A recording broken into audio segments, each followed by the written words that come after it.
does he help this offensive line? In toughness, character, what he stands for, just as a man. Have a lot of respect for Dylan and the way he's gone about his approach. He stood up in front of the team and told his story, and he talked about the years he spent on the scout team and how much it meant to him to earn what he's gotten here and how hard he's had to work for it. So a lot of respect for him. His greatest attribute is probably his toughness or his power.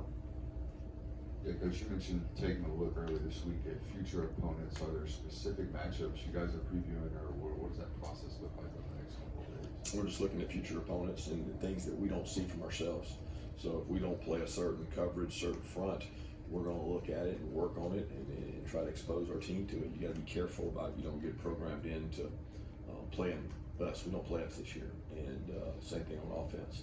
There's teams that do things we don't do offensively that we just try to explore, and that's probably 10-15% of practice. It's not the majority. It's a small piece, and we continue working on fundamentals. Peyton Woodring worked through some stuff last year. How valuable is it to have a guy who's kicked for a year, and how's he kicking right now? He's been great. It's relieving that we don't have that stress of trying to figure out who that is this year. I feel great about that. We do have good competition going on for kickoff battles, and Peyton's consistent. He's been good fall camp. Coach, can you give us an update on how Anthony Evans is coming along and maybe other potential return candidates?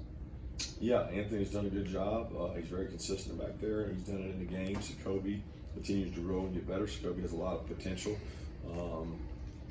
Other return candidates would be Michael Jackson, who's done it. Malachi Tolliver, who's done it all through high school. He's done it since been here. ETN does it in terms of kickoff. Dylan Bell, Cole Spear, Cash. We got a lot of guys. Nate Frazier. We got a lot of guys back there that catch kicks and punts. Coach, retrospectively, that 2021 matchup with Clemson to open the season was huge and monumental, for the whole year, I guess. But just looking back, all the way back to your career, what can you say about the Georgia-Clemson rivalry? And I'm sure you guys are constantly running into each other on the recruiting trail. You don't play every year, but I'm assuming there's a competition every year with Clemson.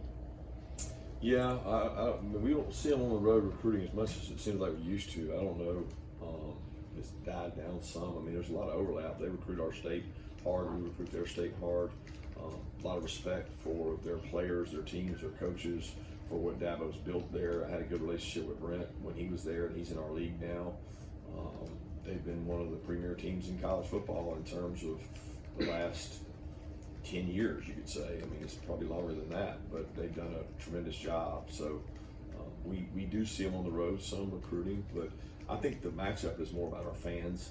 Just getting that caliber of a matchup to start the season is important. But we got issues on our hands today we're trying to deal with over the game.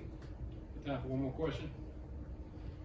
I want to ask you about your three redshirt freshman defensive backs. So Red, Peel, and Jones. What have you seen from them in year two for those guys? Yeah, growth. Rhett has gotten better with each and every practice. He continues to improve. He's gotten better this camp from spring. Peel has been dealing with a shoulder surgery that he missed some time at the end of spring, and so he was not cleared for the start of camp. He's just now getting cleared as in today. He's been practicing, he just hasn't been completely cleared to do full contact, so he'll get to do some of that. And then Kyron has had a good camp. He's really fast, he's really physical. He was a running back in high school but had really never played DB. So we told him it's gonna take a while. It's not overnight, you just snap your fingers. And he's starting to show up more on special teams as a really competitive and dominant player. He's still working at DB to grow and get better, because it's not something that you just click your heels together and get it right. Thank you, Coach. Thanks, Coach.